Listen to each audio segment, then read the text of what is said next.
Candlelight made prisms across the crystal. The turkey's steam curled toward the chandelier. Laughter folded into the room like practiced linen. Plates chimed. Someone, Trevor, probably, was telling the same story he always told. The one where he wound himself into the punchline and everyone else laughed before he even reached it. Amanda sat at the table's curve, her fingers on a pen, the paper under them a bright official white that did not belong to the conversation in the room. She signed with hands that still smelled faintly of turpentine. A line of salt slid down one cheek and cut the light as it fell across the page. She kept her chin level. She kept her voice small. The divorce papers made a soft whisper against the linen. For a moment she had the private, ridiculous temptation to fold the papers like a letter, tuck them beneath the breadbasket, and let the evening roll past as though nothing had happened. She could have done that. For 2 years she had folded herself small. Her signature curved, a tremor in the pen. Then the name settled on the line, final in ink if only for that moment. "Are you finished, Amanda?" Derek asked, loud enough for the room to lean in. He smiled in the easy, showy way he always did when he wanted people to look at a thing he had said, or bought, or commanded. The smile did not reach his eyes. She swallowed. Her throat worked. The family laughed, an easy tide that had nothing to do with her. Catherine Ashford's hand flew to her pearl necklace as if to check its placement. Eleanor sat back with the expired pride of someone who had staged an occasion and expected certain lighting for her triumph. Amanda watched them like a person watching a play she had once loved. The set was familiar. Her role had changed. "Signed," she said. The word fell small, like a coin into a cavern. Someone raised a glass. "To new beginnings," a cousin offered, oblivious to the particular quiet that had folded itself around Amanda. There were sounds, murmurs, the scraping of a napkin, a teacup clinking against china. Somewhere near the hearth a child squealed and someone called for another helping. The room glittered and hummed, careless and celebratory. No one at that moment saw the cost beneath the cheer. No one felt the gravity that accompanied the way her ballpoint had left a dark, wet trail across the edge of the signature. She pressed a fingertip to the damp letter. Ink smudged on her skin like an accusation. For a long second she allowed herself the private shame of tears. They were not theatrical. They were small and honest and quick. They fell in a place no one really looked. She stood. The chair scraped back with a noise that seemed too loud. Derek rose as well, eyes warm with the practiced concern of a man who had rehearsed the betrayer's lines. "We should talk," he said. The family smiled again, because this was what families did. They watched the damage and they were entertained by it. She let him lead her to the drawing room. The house breathed around them. Old wood, lemon polish, the faint perfume of someone else's brand of civility. Someone had turned on the music at a polite volume so it would swell and soften edges. The painting on the far wall, an overlarge oil of an indeterminate seascape, looked serene. Amanda had always liked it. It seemed to understand the weather without difference. When the door clicked closed behind them, Amanda put her palms flat on the table and did not speak for a beat that stretched like a clear-held breath. She could not tell him why the ink had been wet, why each stroke had felt like a small unpeeling. She could not, in that moment, tell him that she had never once lived fully inside the script they had all written for her. "Why now?" Derek asked. He sounded defensive more than curious, as if he were expecting someone to call him out and make the explanation seem ridiculous. "Because I can't pretend anymore," she said. The sentence was not a speech. It was a fact delivered simply. "Is this—" His mouth formed a question that had been waiting in the air for months. "Is this because of the prenup? Because of the money? Because you were always—" "You mean because I never loudly announced everything I am," Amanda said. Her own voice could have been aimed like a careful instrument. "I never wanted anyone in my life to stay because of my bank account." Derek's eyes narrowed, then widened.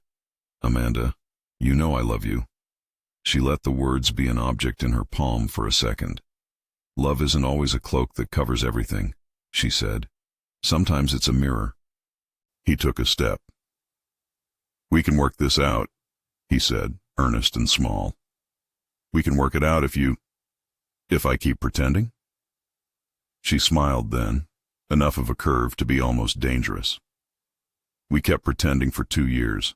I signed 100 things to keep the peace. If you want some finite list, Derek, I can produce it." He made a sound, the sound of someone surprised by the size of his own smallness. "You talk like you're leaving because of their dinners." "I am leaving because I chose to be treated with less dignity than I give myself," she said. "And because I can no longer stand the idea of being the test subject for people's decency." He swallowed. There was a small rustle from downstairs. Laughter, the cork of a bottle. They stood in the hush of a house outside its light. She left the room before he could find a way to fold the conversation back into his favor. Her palms remembered the tremor of the pen as though they were still writing. When she walked past the stairwell, a child brushed past her with a giggle and ruin of gravy on his chin. One of the sisters made a point of showing her a photograph on a phone. Catherine's voice floated like perfume, a small-edged thing. None of it saw the smudge on her finger. If this story speaks to you, and you like characters who quietly refuse to be defined by other people's agendas, subscribe and stay for the rest. There will be more like Amanda. They would go back into the room, and someone would offer her a small fork and more conversation. For tonight, the house would return to its entertainment and arrangements, and Amanda would step into the back hallway and sink down onto the bench beneath a family portrait that had been taken. The family all lit, all angles, just 2 years ago. She pressed her hand to her chest. Her heart pounded in an old rhythm she recognized from years when she had been younger and braver in other ways. The Thanksgiving plate still held a sliver of stuffing. A single candle guttered and threw shadows like the ribs of a cage. She let herself breathe there, and the breath did not come easy. She was, in the rooms of this house, an effect people could parse. They could cut her down into moments. The painting she loved, the quiet smile she used when someone else took the floor, the charity events she attended only because Derek wanted to be seen with the right woman. None of them knew, none of them imagined, what her real nights looked like. She closed her eyes and watched an earlier life unfold behind her lids. The gallery had been small, a single room with exposed brick and the kind of windows that drank light in the right way. Rain had been a gentle curtain in the street. It had made the city smell clean and somehow intimate. She had been at the opening, standing by a cluster of work she had arranged for 30 of the regulars to see. Paint under her fingernails, a smudge of ultramarine at the edge of her palm. Someone had asked her if she had always painted. The usual conversation starter. She had said yes. He had stood in the doorway and looked first at the painting, an abstract where she had once put a storm entirely into blues, and then at her. He had seen the painting differently than the rest had. In his own way, he tried to see through things to find the value he desired. Derek stood there, leaning an elbow on the frame as if leaning on art were a way of leaning on the people who bought it. He complimented the canvas with an ease that suggested familiarity with the capacity to acquire. She had liked his hands, long, not terribly worn, an unremarkable wealth. He smelled faintly of cedar and a scent she could not name that meant steady accounts. They had spoken for a long time. He had asked questions that were easy to answer and harder to miss, about technique, about the way she had used that impossible color. When he smiled, he had seemed almost surprised to find himself listening to a person rather than the transaction he was used to. "You are very good," he had said. And then, when she pressed him about his interest in her work, he had said, "I like things that are more than they seem." That line stayed with her for months, because it was flattering, and because it disguised what he would later become. They had dated on the sort of afternoons that are often left unremarked in memory. A brunch where the eggs were perfect. A walk where the light turned both of their shadows into one long line. He had told her she smelled like rain and raspberry jam. He had unfolded for her a version of a future that was polished and clean. He spoke of a life where ambition could be gentle, where one could be loved for one's work as much as one's accessories. When he proposed, it felt, in the moment, like the final linking of a chain whose links had already been forged. He had taken her for the simple romantic gestures she treasured, a ring that sat like a small poem, a dinner at a place that smelled of lemon and thyme. He wanted the world to be a certain way, and for a while it was easy to oblige. She wanted to see if some people loved the person beneath the modest dress and paint-stained nails. She wanted to find out if anyone would choose salt and real nights over the comfortable fiction of a life shaped by others. The prenup came not as a declaration of mistrust, but as a test framed as propriety. The Ashfords had always been careful of reputation, of leverage. It arrived folded into a polite envelope, and then unfolded across a restaurant table draped in white linen. Eleanor sat across from her with the ancient, sharp composure of an empress who had been raised on the notion that dignity was an obligation and charity a performance. Richard read the clauses like scripture that had become law. Derek's sister Gabriella twirled a napkin and smiled in a way people smile when they are trained to do insult as social sport. "You must understand," Eleanor had said, folding her hands under the table. "We protect our family. It is nothing personal." The words were said as if they were kindness. Amanda had heard them as armor. The clauses were many and careful. They spoke of separate property, of the disposition of assets, of the quiet confidence of a family that assumed it need never be challenged. The language was precise, the sort of exactitude that removed ambiguity and made consequence inevitable. Amanda signed. She signed because she loved the man who had opened the door in the rain, and because she hoped, perhaps foolishly, that kindness would mean something more than paper. There were small cruelties that followed, ones a family could practice without ever raising their voice. A pattern of microaggressions layered upon itself like dust, subtle criticisms spoken as jokes, a constant minimizing of her taste when it differed from Catherine's, a quiet undermining of her contributions that came as if by accident. They asked where she had gotten that dress, with the little outward of place respect that implied it was delightful that she could be acceptable at all. Trevor once loudly praised a man who had real connections, eyes raking Amanda as if to ask her whether she might one day be able to produce the same. Derek retreated to his phone with increasing frequency. He had been a man of interest at the beginning. He became a man who measured the convenience of his attachments. "You're imagining things," a friend told her once when she tried to name the slow, gendered erosion of her place at the table. "They're just family." The line was meant to soothe, and sometimes it did. Sometimes she answered with jokes. Sometimes she smoothed the edges of things to keep the peace. It cost her pieces. She collected them like pebbles in a pocket. At night she returned to a 2-bedroom apartment that was not the mansion and not the chair with Catherine's embroidery. She taught a class once a week at a municipal arts center, students who couldn't afford private tuition and who came with paint-splattered jeans and a hunger that scared her with its honesty. She gave lessons about composition and patience and how to mix a color that spoke of earth rather than of brand. She liked the students because they did not assume she had to be anything but what she was. Her nights, those other nights, belonged to an address on the wrong side of town where she kept the offices of Hartwell Global. Hartwell was a name that had slipped into her life as if it had always belonged there. It was both a refuge and a weapon she had learned to wield with discipline. The vertical windows of her office opened on the city. Nightlights threaded the street like a discreet applause. She had risen to the top by a slow, consistent insistence on competence, on reading numbers like poetry and forecasting outcomes the way a painter predicts negative space. She did not announce her position. She let the market know her through the steady, unshowy command of an executive who respected the ledger as one respects a sacred text. She kept that life small. She kept it quiet because she wanted to be loved for the person who could not swing the family name as a banner. She wanted Derek to want the woman who taught at the arts center, someone with stable, calloused hands and an honest laugh that could bind a classroom to attention. Keeping her corporate identity secret was her experiment. Would people choose her if they did not know the decimal points that quietly underwrote her life? Hartwell Global did many things. It manufactured hope in vials and pills and prescription possibilities.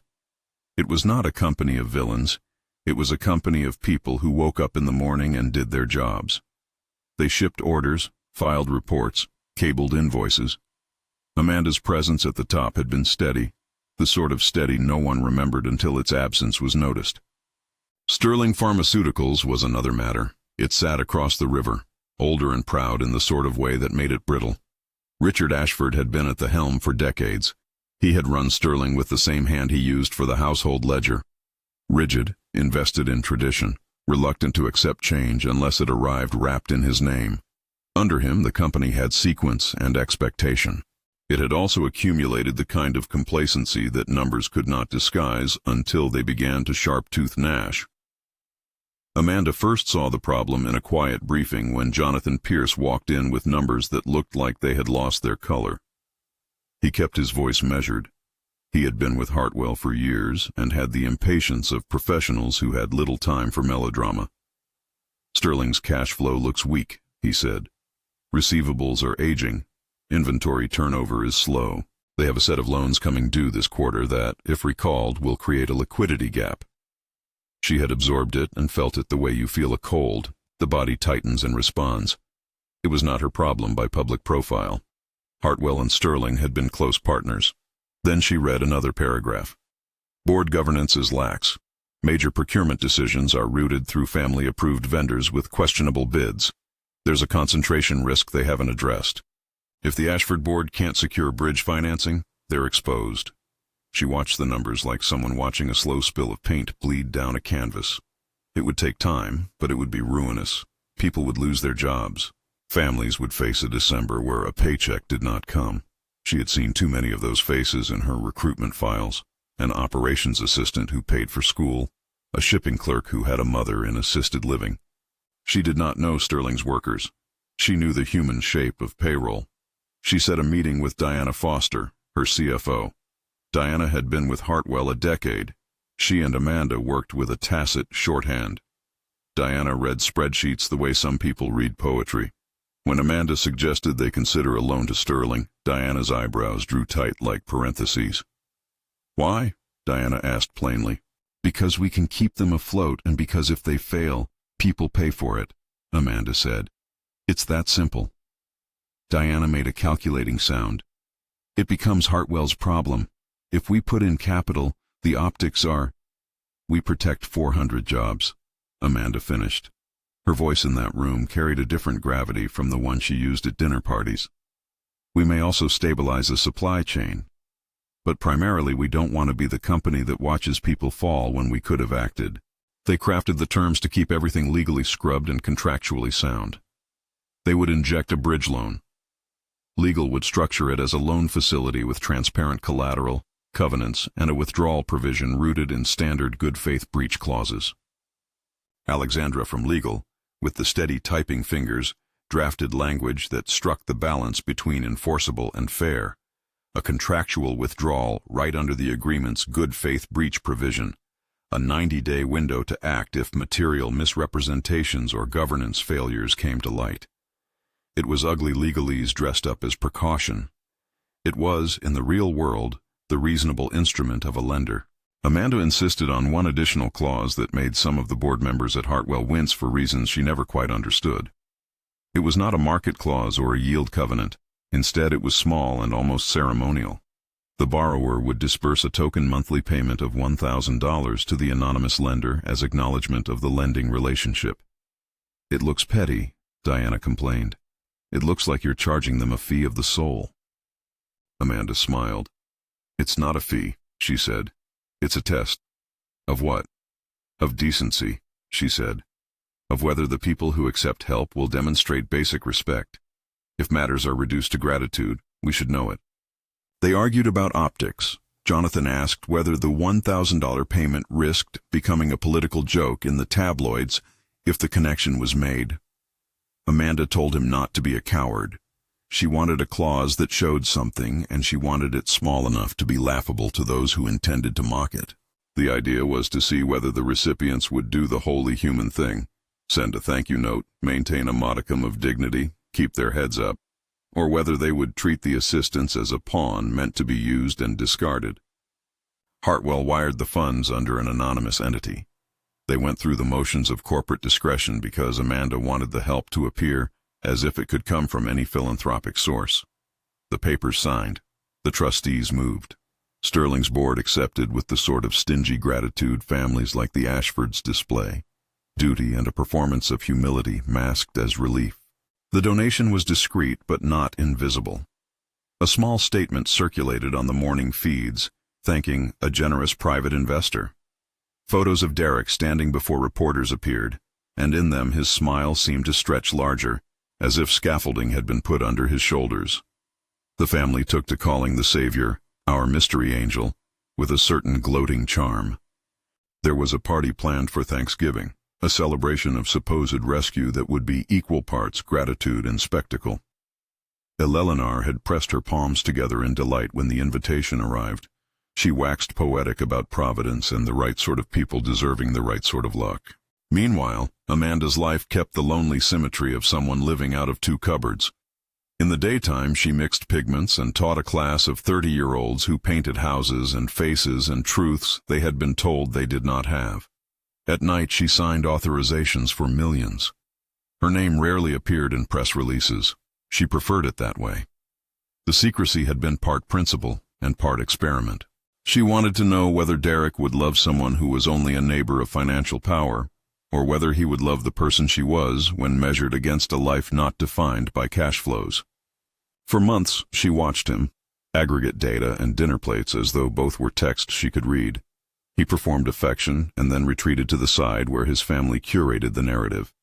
He apologized sometimes for small things in a way that made him seem sincere, but each apology came wrapped in the ease of a man whose safety net he did not think to question. The slow erosion continued. Invitations to small things she treasured, gallery openings, local pedagogical awards, were made of upstairs mentions and then omitted in actual planning. Derek forgot anniversaries with the same quiet frequency with which he forgot to pick up figures from his briefing. He began to have long business trips that were shorter than the narratives he told about them. Once, when a painting refused to come together on canvas and she sent a raw, honest text about the fear of not being enough, Derek replied with a string of emojis. The thinness of that reply made the world seem colder. On a night in late autumn, Amanda sat at the kitchen table in their modest apartment and numbered the slights in chalk on a pad, a private tally that made the scale of things visible. She had loved this man. She had trusted him. She had worn his last name in the polite way the world expected. But the list at her feet looked like the first row of dominoes. She did something practical while still being private. She convened an inner circle. Diana would be her executive partner in any financial action. James Crawford, the attorney who had guided many of Hartwell's trust structures, would be on call to ensure every step conformed to the law. Jonathan would keep an eye on communications. None of them would be public. None of it was out of spite. It was about responsibility, about whether one could act to protect hundreds without dragging them into a family spectacle. She asked one more thing in a quiet meeting after the loan closed and the Ashfords had accepted it. "If I pull the funds," Amanda said, "I want the people who work at Sterling taken care of. Not showy charity, but real help. Severance where necessary. Outplacement assistance. The costs of a transition. If we are to be the cause of consequence, we must be the cause of care." Diana's face had softened. "We can do that anonymously," she said. "A severance fund, placement assistance. We can set up an employment transition program that kicks in should the loan be withdrawn." Amanda nodded. She felt a small, fierce relief at the sound of someone speaking in concrete terms. The plan was practical. An anonymous severance fund seated and ready, a partnership with local agencies that could help place workers, a quiet reserve that would not make headlines but would ease an immediate winter for hundreds. It was not charity as spectacle. It was an ethical safeguard. The family could claim the rescue. They could smile in front of the press and sip their champagne with the practiced hilarity of people who assume victory is theirs by bloodline. Amanda would be the anonymous hand if that was what it took. She would also be the person prepared to withdraw if the evidence of contempt became clear. She had asked James to include the 90-day contractual withdrawal right, to stipulate that a good faith breach, such as proven misrepresentation of financial statements or concealment of governance failures, would permit Hartwell or its designee to call the loan and enact protections for affected employees. They finalized the documents. They executed the wire. Amanda watched the confirmation ping across her secure line like a tiny bell. She felt an odd sense of closure, and more than that, a wary curiosity. The $1,000 monthly clause was in place. The anonymous donor's token payment started quietly to circulate in a way that would be noticed by those inclined to notice such things. For a time, everything seemed to hold. Sterling's lights continued to burn. The workers clocked in. Derek smiled larger at the photo ops. Eleanor had a new anecdote about Providence to tell friends. Catherine pronounced her relief and curated the piece like a perfumer spritzing final notes. The saving of a company, however small the miracle, was a material for their dinner conversation and their moralizing. It fit into a story about deservingness that they liked to tell. But small cruelties have momentum. They procreate. When gratitude is replaced by entitlement, the mask slips. Amanda watched the Ashfords' actions in the months after, as if examining the slow attitude of a sea after a storm. The first waves had a cadence that showed whether the undercurrent had changed.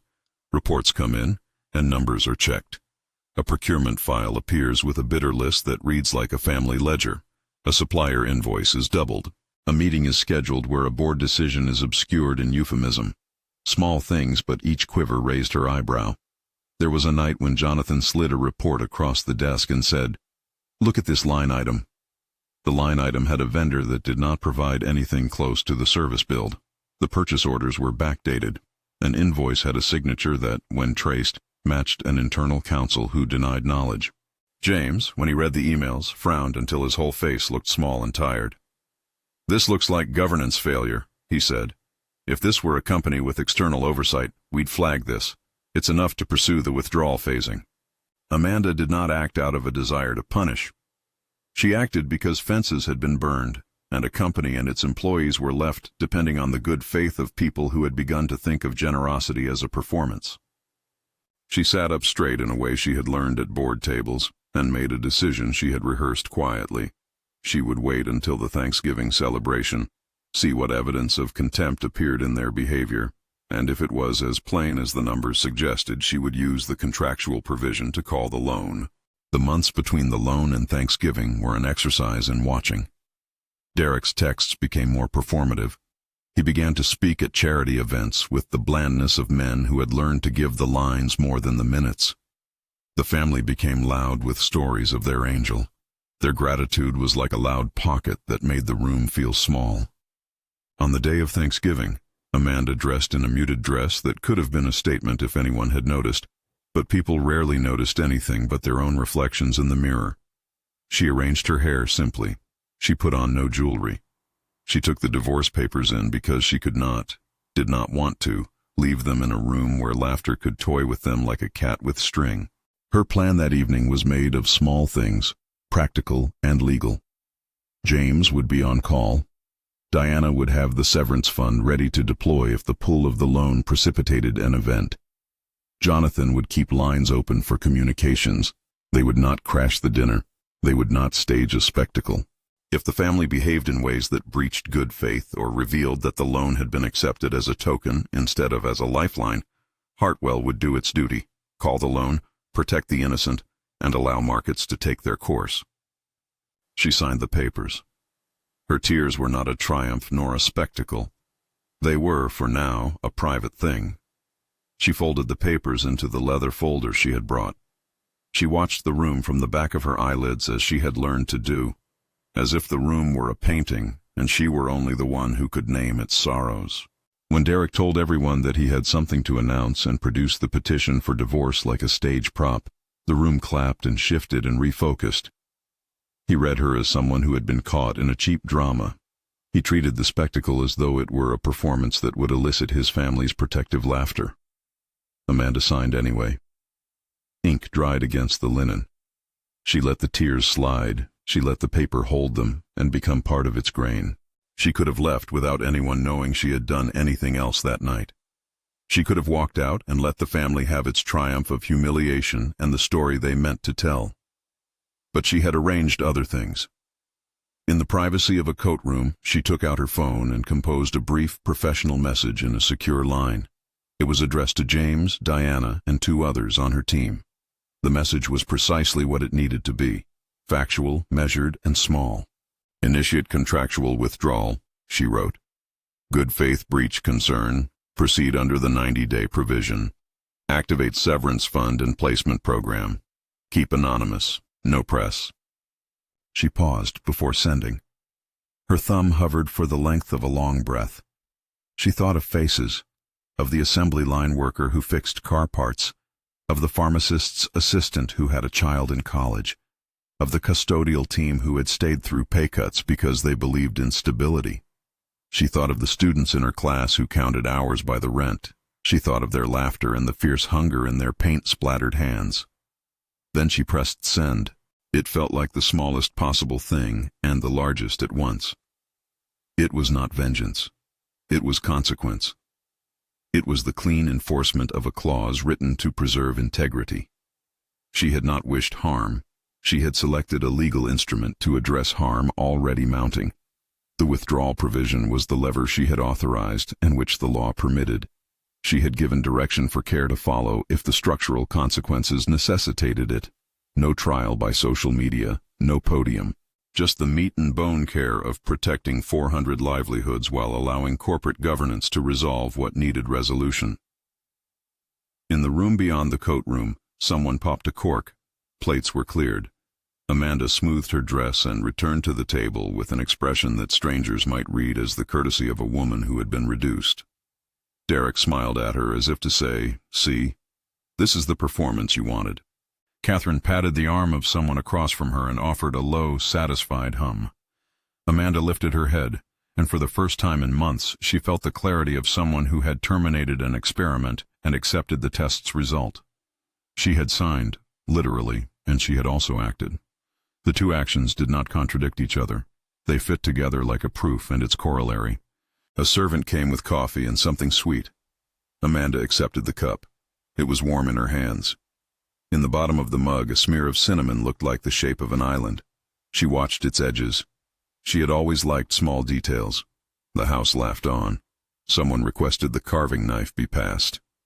Derek leaned toward her with concern that did not ask for restitution. He believed himself wounded because she had decamped emotionally. He did not know he was the cause of her departure. She thought of the 90-day clock included in the contractual withdrawal right. She thought of the firm, quiet care she had prearranged for employees. She considered the $1,000 monthly token she had insisted upon that looked like an insult to anyone who was accustomed to thinking in six-figure gestures. She thought about gratitude and how it could be simulated, and about dignity and how often it was taken for granted. She rose again from the table to the back hall where the portrait leaned heavy and the candle guttered. Her phone had already pinged. James acknowledged the instruction and said he would prepare the notice. Diana confirmed the fund parameters were ready to be activated. Jonathan said he would be standing by to manage any communications. Amanda folded her hands around her cup and allowed herself one deep breath. The night outside was rainy, the street wet and quiet. She let the rain be in her bones a little while before she re-entered the room. She sat. She let a small, private smile cross her face as if at a private joke shared between herself and the ledger, and the paint and the night. No one in the room saw the small signal of a plan being set into motion. They were all busy playing their parts. They were certain they had the moral high ground because someone had signed a document and cried over it. They did not understand that ink dried, but consequences traveled differently. They would learn. In time. But not tonight. Tonight they had the glow of a feast and the conviction of their own version of the story. Amanda placed the cup back on her saucer. She allowed her fingers to trace the rim and felt the paint under her nails. She had always been the sort of person who could both love a messy palette and navigate a balance sheet. The two lives were not contradictory. They were the bookends of her day. When she left the room to step into the night air beyond the estate, she folded the leather folder with the signed papers into her bag and ran a hand across the smudge still on her finger. The ink had dried into a permanent reminder that signing a thing did not always mean surrender. Sometimes it was the beginning of an alteration. She felt at that moment an odd reprieve. It was not triumph, nor was it gloating. It was the calm of someone who had made a decision in alignment with her values and placed a careful safety under its edges. The house receded behind her like a theater. The rain smelled like fresh paint and possibility. She walked to the curb, and in the wet light of the street, she sent one more message. It wasn't to the family. It wasn't a boast. It was a quiet professional line to Diana. Ensure anonymous severance fund is ready for activation upon notice. Placement partners on standby. Her thumb hovered as the car approached. She watched water beat on the pavement and knew by the time the driver pulled up that small things in contracts and larger things in human decency had the potential to rewrite a narrative. She closed her phone and placed it back in the bag. The house lighted behind her like a stage left. Music leaked out and laughter like confetti. A doorbell rang, a sound that might have been ordinary, an ordinary chime at a time when a guest could be arriving with pie or with congratulations. For a fraction of a second she considered turning on her heel and returning to the room to let. A single bell at the estate's iron gate sounded like an ordinary note in a room that had rehearsed every ordinary thing. Amanda paused on the threshold, fingers still smelling faintly of coffee and turpentine from the studio she'd left that afternoon.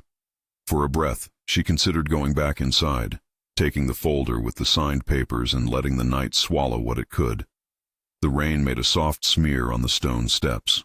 The doorbell chimed again, more insistent. She stepped forward. 2 figures were on the porch when she opened the door. James Crawford, the lawyer, with the same even face he wore in courtrooms and conference rooms where high stakes meant measured language. And Diana Foster, who kept a briefcase like a talisman and had the steady, unblinking look of a number woman who had learned to read consequences where others read only balance. Behind them was Jonathan Pierce, face-tight, carrying a black portfolio with the sort of careful weight that only a person who had spent years archiving truth could know. They did not enter with the clatter of a dramatic arrival. They moved like people in an emergency protocol, soft shoes, closed mouths.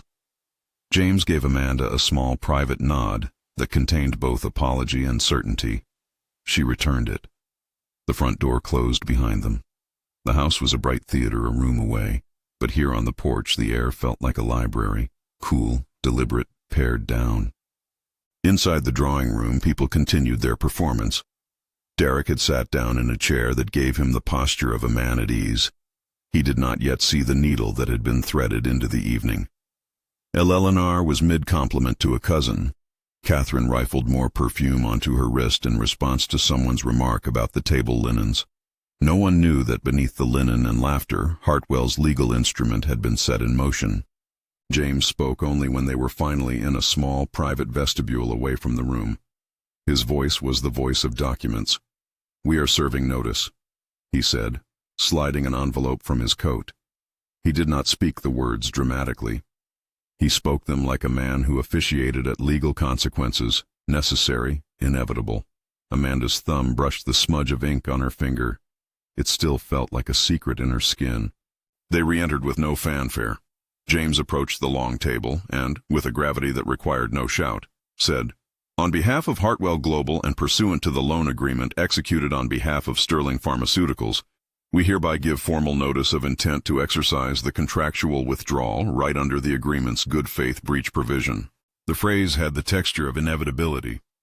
Conversations thinned, forks hovered. The family looked first at James, then at one another, as if the words belonged to a different country. "It means?" Trevor asked, trying to laugh the question into something manageable. "It means that Hartwell, as lender, has given notice that it believes material governance failures and misrepresentations have occurred," James said calmly. "Per the contract, Hartwell intends to call the loan. The 90-day provision gives the borrower time to cure or secure alternative financing. Failing that, Hartwell will demand repayment." For a beat, silence was a physical thing, a pause like the hushed intake before a storm. Derek's smile, so long the public mask, thinned. Eleanor's fingers tightened on her napkin. Catherine's pearls seemed suddenly too bright, a ring of light around her hand. "You're bluffing," Derek said at last. There was panic in the word that had not yet made its way to anger. James did not smile. He placed a small packet of documents on the table, legal but plain. Exhibits, account ledgers, correspondence. "We have documented procurement irregularities, backdated purchase orders, and transfers routed to vendors with familial connections. There are vendor invoices that do not match the services claimed. These are matters of governance. Hartwell's board believes these practices constitute a breach of the good faith covenant." The family leaned forward the way people lean into soap operas. The room smelled of lemon and the warm fat of turkey. Amanda watched faces she had once wanted to inhabit with the intimacy of a person reading a portrait's brushwork. Some lines had always been there. Now the lines took on a new angle. Derek cleared his throat. "This is a smear. Someone gave us help. We took it. Now you—" "Help is not a license to obscure facts," James said. "Hartwell is exercising rights provided by both contract and corporate prudence. We will proceed with notice as written. We will also immediately implement the protections Ms. Ashford requested to ensure any employees affected receive severance and placement assistance." A murmur, small and shocked, moved like a ripple through the room. "Ms. Ashford?" Trevor said stupidly. Amanda felt for a moment the quiet weight of the word. She had wished anonymity, so that the question of love and intention might be purified of capital. Now anonymity had been pierced, not by bragging, but by the formalities of law. "It will be disclosed that Hartwell initiated these proceedings," James continued, "and that Hartwell's actions are taken with the intent to protect third-party employees and stakeholders. Ms. Ashford is present." At that simple statement, faces turned, some with anger, some with disbelief, others with a startled recalculation. Derek looked for once at Amanda as though seeing a person in full. There was briefly a rawness bordering on humiliation in his eyes, not theatrical, not meant for the room. He had been caught between a private and public life he had constructed for himself. "You," he began. Amanda's hands were folded on the table like a patient instrument. "You took the rescue as a prize," she said quietly. "You paraded it. You used gratitude as a trophy. You allowed generosity to be a performance." "She saved the company," Gabriella said with a wounded tone. "She saved it. We owe her." "Gratitude is not a lifetime waiver for governance," James interrupted. "There are facts to be considered.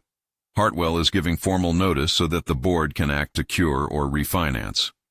In the meantime, Hartwell is activating a confidential severance fund and an employment transition program to protect impacted employees should repayment occur." Catherine made a sound like a stifled cough. "You would punish the workers," she said, eyes flaring. "This is cruelty." Amanda felt the old iron need to explain, an urge to speak the calculus of her mind. She stopped it. She did not want to make a speech. She wanted to make a decision and see it act like a hinge. "I did not bring help to produce spectacle," she said. "I brought help because people depended on steady paychecks. That hasn't changed." "Then take the funds," Derek snapped, his voice rising. "Take them back and then shut up. Make your statement and—" "That's not how it works," James replied. "We are following the contractual mechanism. The notice will be filed. The clock will begin. The board can attempt to cure. But Hartwell has obligations to its own shareholders and to its fiduciary responsibilities. The severance fund will be deployed in the event the withdrawal is executed." Arguments unfurled, blunt attempts to bargain, then furious denials. Someone insisted it was impossible. Another suggested everyone was trying to orchestrate a media hit. Someone whispered of reputations ruined. In the cresting chaos, Amanda felt a stillness like the cool center of a hurricane. Her hands rested on the table. The room's lights made the gloss on her nails look like small moons. She allowed herself, then, to feel the hot, familiar sting of being seen in full, something she had never allowed previously because she had wanted, once, to be judged without the weight of a ledger. Derek rose to his feet, a posture of self-importance cracking. His voice found a place that had once seemed uncomfortable in him. "You could have told me. You could have listened," Amanda said. The sentence was small and clinical. "You could have sat at the same table without measuring the people as props." For a moment the room was quieter than it had been before.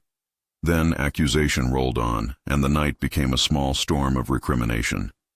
Eleanor, who had been composed, now looked as if a rare flush had moved across the old fabric of her face. She folded her hands, the way someone stitches a wound in silence. Her pride did not dissolve. It rearranged. The evening ended not with a single, sharp blow, but with a slow exodus. Amanda took her coat and left with no witnesses but the three who had quietly served notice. Out in the rain, the town lights made the street glow like softened embers.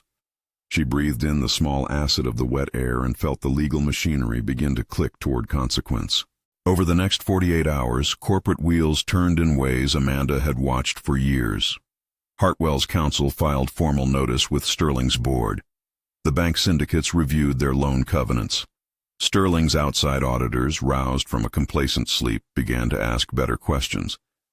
Pieces that had been shuffled as if they were private family life, vendor lists, procurement approvals, invoice signatures, now became public documents in a way the family never intended. The Ashford family, for whom reputations were like heirlooms, discovered that reputation was not an endless reservoir. Investors, when faced with sudden governance questions, asked cold questions that do not care for social dinners or obituaried pride. The board convened emergency meetings, and one by one, some members were forced into the humiliating theater of answering each charge. Richard Ashford, who had once sat like an island of certainty, found the island receding. His statements to the press, short, defensive, did not mend the cracks contained in the company ledgers. Sterling's internal audit revealed a pattern, a string of vendor relationships that favored people close to the family, invoices without corresponding deliverables, and a lack of transparent procurement oversight. For the first time in years, the company's books were inspected as if by strangers rather than by family members who indulged each other. The findings were not a single slam of wrongdoing, but a map of poor stewardship and a history of choices that had calcified into fragile practice. Lenders asked for letters of support and for immediate remediation. Sterling's board produced optimistic timelines and promises to refinance. But promises, when measured in days and cash flows, did not add up. A liquidity gap glared like a missing tile in a floor. The 90-day cure period, intended as a reasonable window, collapsed into a countdown where each hour was a question about payroll and heating bills in factories. Amanda did not revel in the metrics. She had made arrangements for care. Diana had already wired seed capital into the anonymous severance fund the moment the notice was filed. A nonprofit partnership Hartwell had quietly vetted for months, an organization that specialized in outplacement services for manufacturing workforces, stood on standby. Contracts with local staffing agencies were activated. The financial reserves Amanda had set aside for this contingency began to convert into immediate support. Emergency checks to supplement salaries, counseling services, short-term tuition aid for vocational retraining. On a cold Monday in the weeks that followed, Sterling's board convened and acknowledged the practical reality. Absent immediate refinance or a significant capital injection from parties other than the Ashford family, the company was at risk. The board chose to file for reorganization under bankruptcy protections to coordinate creditor claims and to maximize the chance that jobs could be preserved in a structured process. The filing was framed as a responsible step to stabilize operations and to protect employees while the company restructured. There was a story in how things unfolded that had little to do with villains and everything to do with neglect, decisions that over years had allowed private comforts to interlace with corporate practice. The media, ravenous for the human shape of corporate drama, wrote about family oversight and board failures. Headlines mentioned the name Sterling and briefly, like a flash of light, a list of company dividends and certain lifestyle expenditures that made good copy. Derek's portraits from charity nights and his social feeds, once framed as images of success, became marginally smaller than the narrative about governance that now grew headlines. Amanda watched from her penthouse office and from the quiet of her studio, the way a gardener watches a managed burn, with a complicated sorrow. The bankruptcy process was not a public spectacle for her to enjoy. It was an instrument to be used with precision, with attention, with care for the people whose lives it affected. She had chosen a path that asked for a hard accounting in a place that had long prioritized appearances. There were changes at Sterling's top. Richard stepped down, citing health and the need for new leadership. The company appointed an interim CEO with restructuring experience and a mandate: stabilize operations, find refinancing, negotiate with creditors, and ensure continuity where possible. Some members of the family were pressured to remove themselves from day-to-day operations. The public learned, in a drip, how an insular culture had created blind spots. The story read less like a moral play with villains and more like a ledger balancing job losses with the price of deferred responsibility. For the 400 employees, shift supervisors, assemblers, lab technicians, administrative staff, the months that followed were a mixed thing of fear and guarded relief. Some jobs could be preserved as the reorganization unfolded. Hartwell's anonymous severance fund distributed emergency assistance to those most at risk of immediate hardship. The outplacement service paired workers with similar roles at suppliers or with retraining grants administered through the nonprofit partner. Amanda had insisted on quiet, dignified transfers. No bells, no public handshakes. A small envelope here, a phone call there, a voucher for a retraining program. Practicalities that eased the winter and kept roofs over heads. There were also severance packages for those whose positions could not be retained, handled respectfully and, crucially, without the circus of publicity. Amanda had decreed that the people's dignity mattered more than the optics of a press release. The funds were arranged anonymously in the beginning. Later, when public scrutiny made secrecy difficult, Hartwell's role was acknowledged as lender acting under contract and also as an ethically motivated actor ensuring worker protections. Public sympathy, once it shifted from spectacle to human stories, often landed on the employees, which suited Amanda better than the alternative. She liked the quiet newscasts that closed with the image of a small, independent pharmacy that was able to keep a pharmacist on staff because of a placement program. She liked that the narrative was not solely about family ruin, but about people whose winter had been less bitter because someone had insisted on the decency of care. Meanwhile, the Ashford family reeled through social consequence that felt to them like humiliation and to others like accountability. Eleanor, who had once moved through society with the practiced grace of a woman who believed her family story was a public good, retreated for a while. It was in that retreat that she wrote the letter Amanda found a month after the reorganization began. The envelope was unadorned. The handwriting was flat with age but steady. "Dear Amanda," she wrote, and acknowledged in a way that surprised even Amanda, a recognition that the family had misread kindness as a stage prop. The letter was sincere in a way that hurt because the apology was not complete. It was a partial contrition, the sort that comes with years of social muscle memory. "We behaved poorly," Eleanor wrote. "For that, I am sorry. We were wrong to make spectacle of your generosity, and I owe you a private apology. I also owe an apology to those whose livelihoods were jeopardized while we were too busy to notice. Thank you for insisting on care where others circled their own pride." Amanda read the letter with the care she used when examining the brushstroke on a painting she loved but could not wholly possess. There was no final absolution in the note. There was a human admission, and that was enough. It kept Eleanor complex, a woman who could learn and yet not entirely surrender her old reflexes. The divorce finalized without fanfare months later, a legal ending that had the sterile clarity of documents filed in a courthouse that smelled of old paper and fluorescent light. The prenup had done its work. Amanda's assets remained hers. Derek left with a portion of joint property noted in the filing, and with public scrutiny that made charity nights and social clubs less hospitable than before. He did not face criminal charges. The legal process had revealed incompetence and poor governance, rather than a crime that required a criminal court. Public opinion, however, had a way of reshaping the life of a man who had taken the soft edges of courtesy for substance. Amanda did not attend celebrations of victory. She did not take interviews. There were a handful of op-eds praising the anonymous investor who had insisted on worker protections, and a few thin, envious pieces that tried to paint her as a vengeful puppet master. Amanda let the newspapers fold into the recycling bin of the city's gossip. She had no desire to make the story about a person. It had always been about principle. There was one legal tangle: familial gifts and corporate overlaps that blurred line items in the ledgers.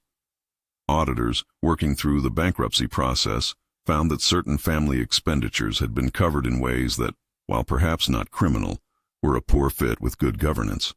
The fallout meant restitution measures and corporate governance reforms at Sterling.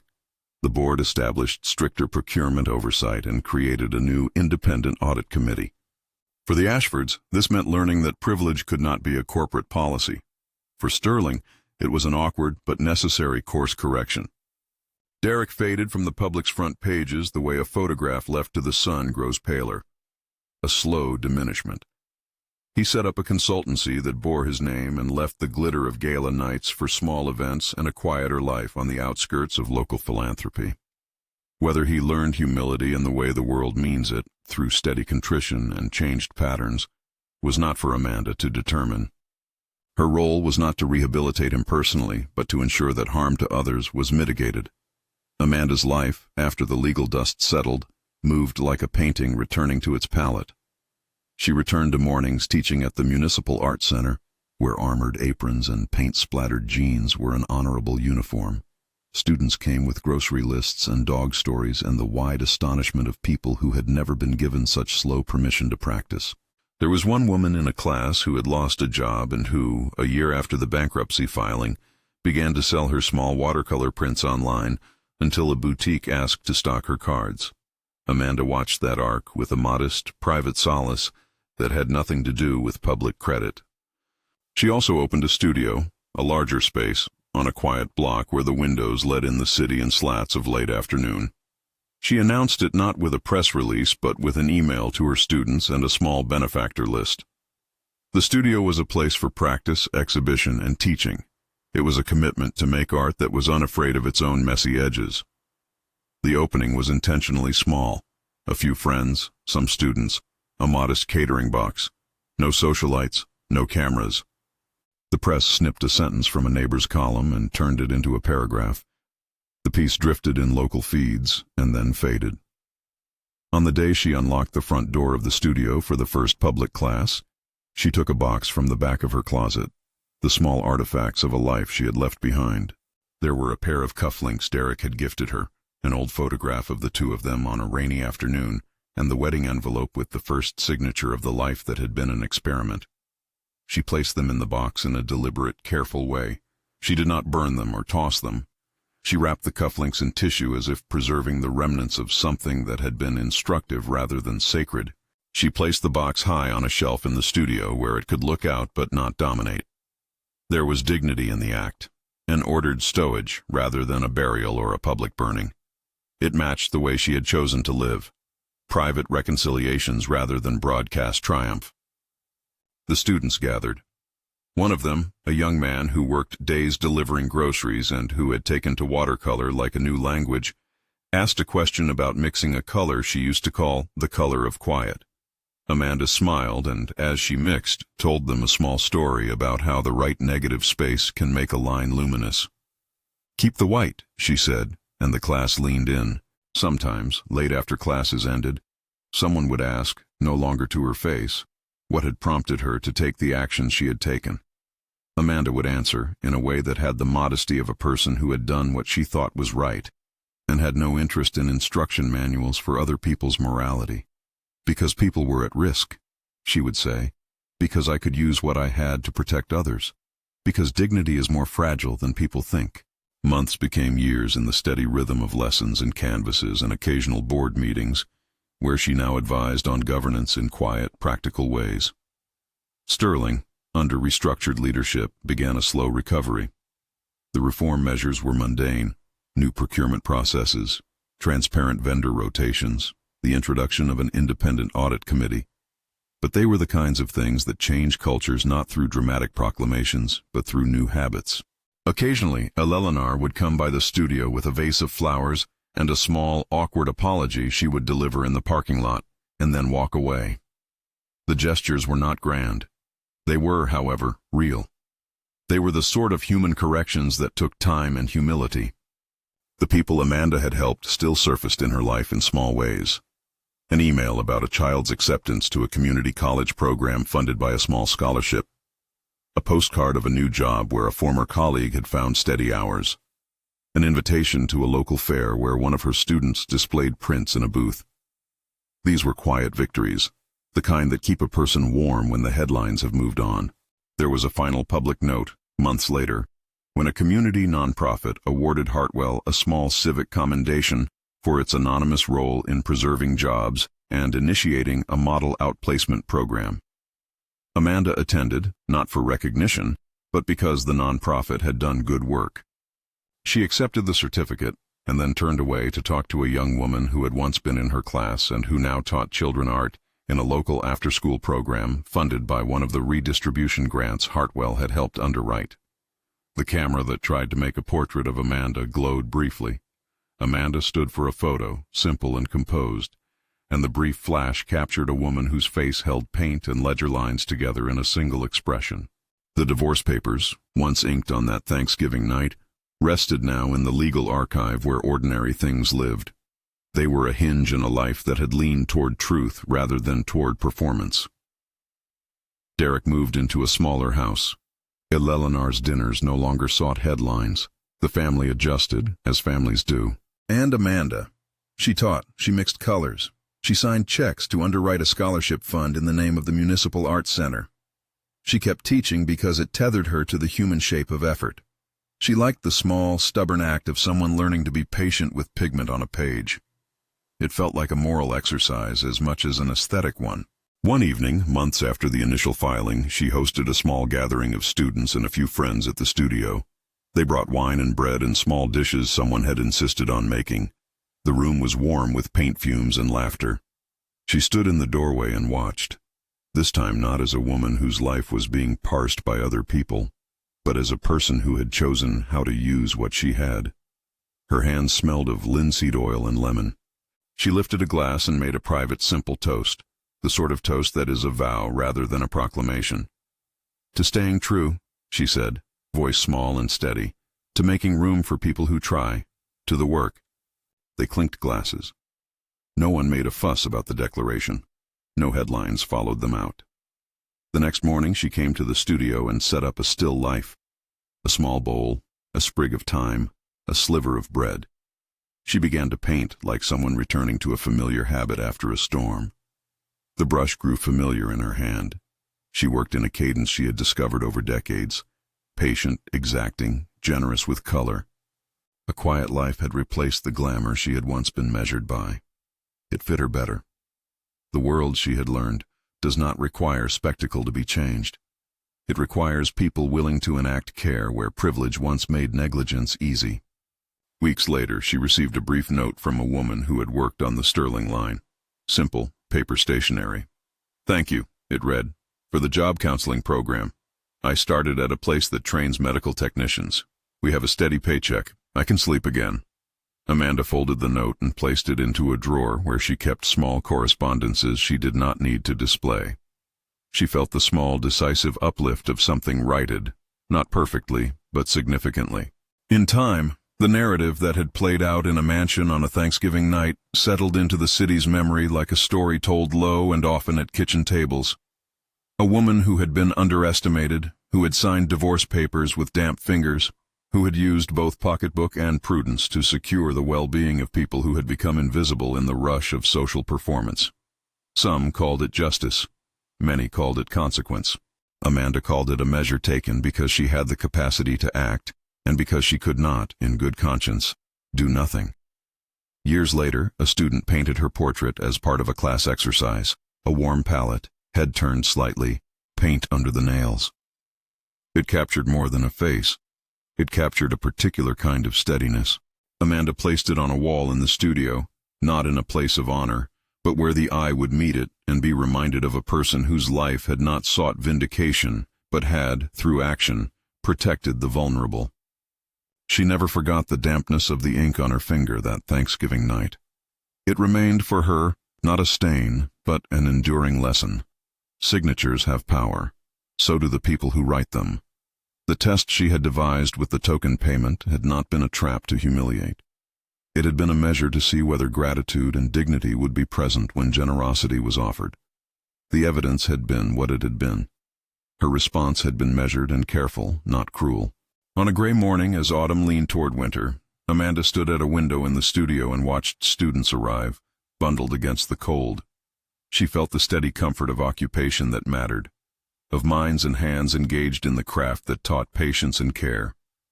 She lifted her cup of coffee and, as she always did now, silently honored the work it took to be a decent person in a world that often prized spectacle.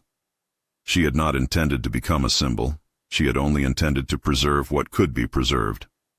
If you found Amanda's story meaningful, or if you have been in a place where dignity and consequence felt at odds, Share your thoughts in the comments. What would you have done in her place? If this story moved you, consider liking and subscribing for more narratives about quiet strength and the cost of standing for others.